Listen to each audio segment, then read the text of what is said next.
Sanjiv Bajaj. Sanjiv, many thanks for joining us here in Davos. You know, you've been here for many years. What's the mood that you pick up on this time around? Of course, President Trump is going to be speaking shortly at the World Economic Forum, albeit virtually. But this is really, in many ways, a Trump Davos. What do you sense from what you hear? So very clearly three issues that are relevant to us. One, the US economy surprisingly continues to be very strong. And that's one thing to take note of. Second, Europe continues to be in the doldrums, and they realize now that they've over-regulated themselves. That has led to slowdown. They have to cut regulations so that they can get competitive again. Third is, there is going to be a period of uncertainty with the arrival of President Trump. So you have to wait, you have to watch, you have to nimbly manage and be agile. I think the first 7 days, the first month, the first 6 months will be important. By then things should settle down to the extent that you at least know what's the unexpected to expect. And one has to plan on that basis. The mood on India. You know, we have of course seen things slow down a little bit. The hope is that as capex starts to pick back up, we will start to see an improvement in the second half. What are you seeing at this point in time? Yeah, so firstly with capex picking up, especially from the government side, which is really what has helped us through the last few years as well, that should play a positive role after the monsoons. We are seeing some pick up on the rural side. Urban consumer demand is still a little slow. I'm hoping in the budget we see something to spur that as well. What are you hoping for?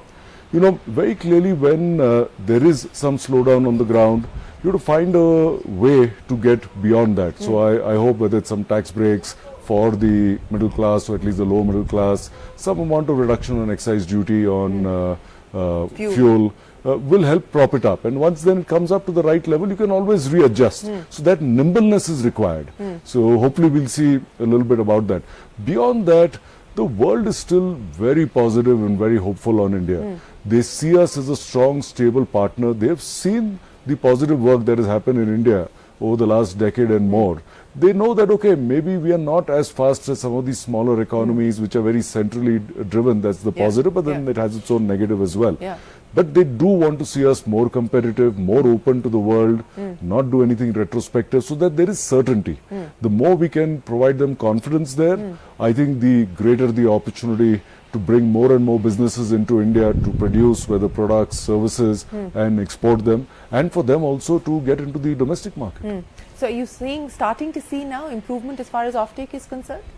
So we are starting to see very clearly on the rural side. Urban, as I said, is still a little soft. We need to see improvement there. And the concerns on what happened on the unsecured front, of course the regulator put the speed breakers in place. Are things starting to stabilize there? Very much so. So the regulator caught the delinquency is rising very early on. This was really small value unsecured loans. Tightened that. The delinquencies have started coming down. They are not down to their lowest levels, but they've started coming down. And but again, you have to be agile. So you have to know when to open up as well. Because within that consuming borrower, there is a segment that needs the money. If you're not going to give it to them as the formal financial system, they unfortunately have to go to the informal system, and that's worse. This continuous balance is required. Well, speaking of additional measures, and of course, you know, the hope is that there will be a rate cut by the MPC in February. Also, perhaps the need for more liquidity injection. You know, we were at the CII budget town hall yesterday, and that is what was the ask, CRR plus repo. You know, is that the expectation that you're going in with as well? Yes, liquidity is very low at this point, as you know, negative 2.5 lakh or so. We need to pump in greater liquidity. Second, liquidity is not really a challenge for the big banks.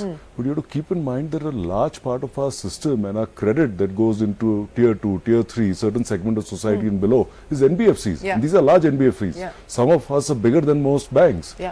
You need to make sure that similar kind of liquidity lines are created for us. See, NBFCs were not really in RBI's radar till 10-15 years ago. They are now. What they correctly did was created the layered level of NBFCs, brought in more supervision, brought in more inspection to make them more robust, completely understandable. But now give them those additional tools also to go and do their jobs. What additional tools would you require at this point in time? What do you think is the need of the hour? I think the single main thing is a liquidity line to NBFCs from the RBI. This creates confidence in the market. We know there are periods of tight liquidity. We can tap into that. It doesn't have to be a cheap line, but the availability of that makes a big difference. You know, you're talking about being on the radar for the Reserve Bank over the last 15 years. So let's talk about the 15-year journey as far as the insurance business is concerned, and the alliance with Allianz. And I don't know whether it had a genesis here at the World Economic Forum by way of any conversations that you or your father may have had. But, you know, Allianz's decision now to exit the joint venture that you've had. And ostensibly, I would imagine it has to do with the FDI regulations changing and the ability to be able to exercise control. How do you see life now post Allianz? What will it mean as far as the insurance business is concerned? So firstly, Allianz is very much still a partner. Yeah. And it didn't start here. It started with my father somewhere. I think they came to India. I was not in the picture. I was working in Bajaj Auto as a low-level guy at that time, so I was not in those discussions. But we've had a great partnership and relationship. They have informed us, as we informed the stock exchange last year, that they are evaluating a possible exit. We don't have anything more than that to talk about at this stage. When we do, we'll talk about it. Okay, but the businesses are running very well. They're amongst the largest and most stable ones in both the sectors, life and non-life sectors, and they will continue to do so. So let's talk about the outlook as far as the insurance sector is concerned. One, of course, the near-term challenge is with respect to the GST, and industry's feedback has been sought, as is the feedback of the regulator, the IRDA, by the GST Council. Now, what do you believe is the appropriate way forward, both in terms of rates, input tax credit? You know, what will be the middle path, so to speak, that one can arrive at between what the council is likely to put on the table and what industry wants? This should all be driven by what's a national need. We are not the West. We are not $50,000, $60,000 per capita where people can take care of their own health needs. In the US, even that most people cannot, because healthcare costs have gone up so much. If we have to self-fund ourselves, the best way to do it is through insurance. Otherwise, literally, you're self-funding 100% of it yourself. Keeping that in mind, and our large population, and the government cannot fund everybody. So some of the government schemes for people at the lowest income level are great, but beyond that, the government will be out of their pocket. So as a result, insurance can be a great way to protect ourselves. Whether your assets, whether your health, whether your life, and that means for your children, you are leaving something behind. And hence, to that extent, the council is saying, incentivize it with lower rates. You go into the hospital, you're paying a lower GST, but if you're buying health insurance, you're not. So align some of these things. Maybe in 10 years' time, we become a $7,000, $8,000 economy. Maybe we're much better off. At that time, earn some more money. Plus, you'll expand the pie dramatically. Our insurance penetration in India is still very low because overall it still becomes expensive. And people think that, let me first pay for my house, for my car, for my children's education. I'm not going to fall ill right now. I'll wait till I'm 40, 45, 50, and then it gets too late. So we have to align our national priorities with where the government wants to spend money and where they need to then support the private sector. And in this case, not private sector, they're public sector companies also in supporting them, because they're supporting the economy. See, keep in mind, insurance is eventually a pooling of risk. It's a pooling of a little bit of money from millions of people to pay the few when they need it. And there is a small margin that we earn over there. Here again, what happens is there are years where we see on large programs, whether it's a government health programs in states, whether crop insurance, where the losses are lower. And suddenly the government says, oh, insurance companies, you guys are making too much money. We will do it ourselves. And this has happened with some of the states.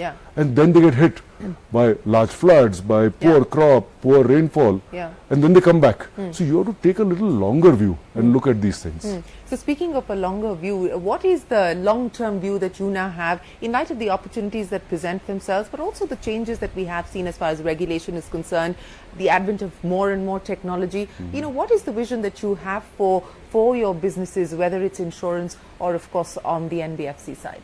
So today about 130 million Indians are served across our lending, our insurance and asset management is still small, but across our businesses. Our ambition in the next 5 years is to take it to about 250, 300 million and offer products physically, digitally. Even today, we seamlessly move between the offline and online world in customer experience. You can go to a store, you like a product, you can sign up digitally with an assistant over there, open your mobile, it's all updated there, you can do some work there, go home, open the larger computer and see your television or see your mobile phone, and it is seamless. So whether you're online, offline, the experience is the same, you can complete the process, and this makes it easy, it makes it accessible, and we have to of course make sure it is affordable as well. We believe that doing good business can also be doing good by taking our products to the masses in a manner that is easy, transparent, affordable to them, and that makes good business for us as well. So, you know, if I were to ask you in terms of the aspiration to perhaps eventually list, and that's the nudge from the regulator as well, list the insurance businesses, you know, what are we talking about? Is that something that you are considering at this point in time? Could it be a 4-5 year out horizon as far as time is concerned by when you may consider the possibility? So it's something that we will evaluate because the regulator has talked to us. I'm not in liberty to discuss the detail. We have to first see the decision that our partner takes because that if they do exit, that does create some disruption. There'll be brand change, there'll be other issues that we will have to consider. So we'll have to go through that. There is a new composite license that's going to come. We are one of the few groups where we are the similar promoters in both the companies. We have a chance to seriously evaluate that. So some of these large decisions we need to get beyond before we look at listing. But in principle, we are not against it. We just will plan a time frame as we get clearer about these issues. So the composite license would make sense for you, wouldn't it? Let the rules come out. We'll have to see the details, but we definitely will seriously evaluate it. So as you look at 2025, what's the big takeaway at this point in time? What would the headline read for you? Managing growth in uncertainty with sensible risk. What qualifies as sensible risk? Sensible risk to us, and a large part of our business across insurance, lending, is consumer and SME. So it's to get a reasonably risk-adjusted return, as simple as that. And on the SME side, particularly at this point in time, and what are you picking up in terms of confidence, in terms of ability to invest, expand? What is the sense that you get? Sector by sector, a number of sectors, it is looking very good. We are seeing good growth. There are other sectors that still need some amount to push.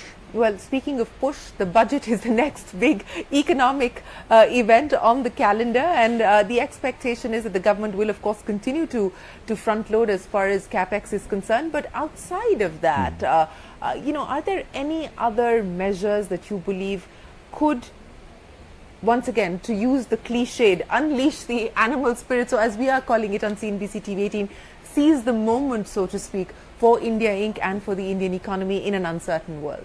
So short term, of course, increase government spending on capex, spur the middle class through some benefits as well. So we just get the economy humming back to 7.5% growth or so. Medium term, we have a tremendous opportunity both on services and manufacturing exports. Let's align our FTAs with our PLI schemes, with our custom duty structure. Put all that together for at least those 14, 15, 18 sectors. We can't do it for hundreds right now, but at least there it will provide a big boost. Second over there for the medium term is like the GST Council works really well between the state and the center. Do that for land, for water, for electricity, for labor. Make it easy for business to come into India. Go and tom-tom that the Apple is going to sell 10 billion or manufacture $10 billion worth of iPhones this year in India, if not more. Get the next 10 Apples into India.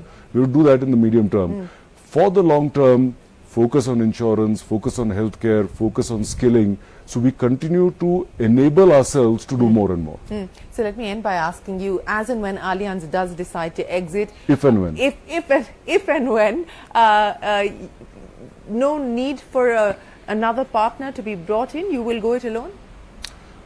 If hypothetically we get into that situation, we will evaluate all possible options. Okay, all right, Sanjiv, we will leave it there. Thanks very much for joining us here on CNBC-TV18 in Davos. We wish you the very best of luck for the year ahead and look forward to hearing more from you on each of the businesses and, of course, the big decisions in the budget as well as by the GST Council. Thanks very much for your time. We will take a break here, but the conversations will continue. There's a lot more coming up. Don't go anywhere. We're back in a moment on Davos 2025.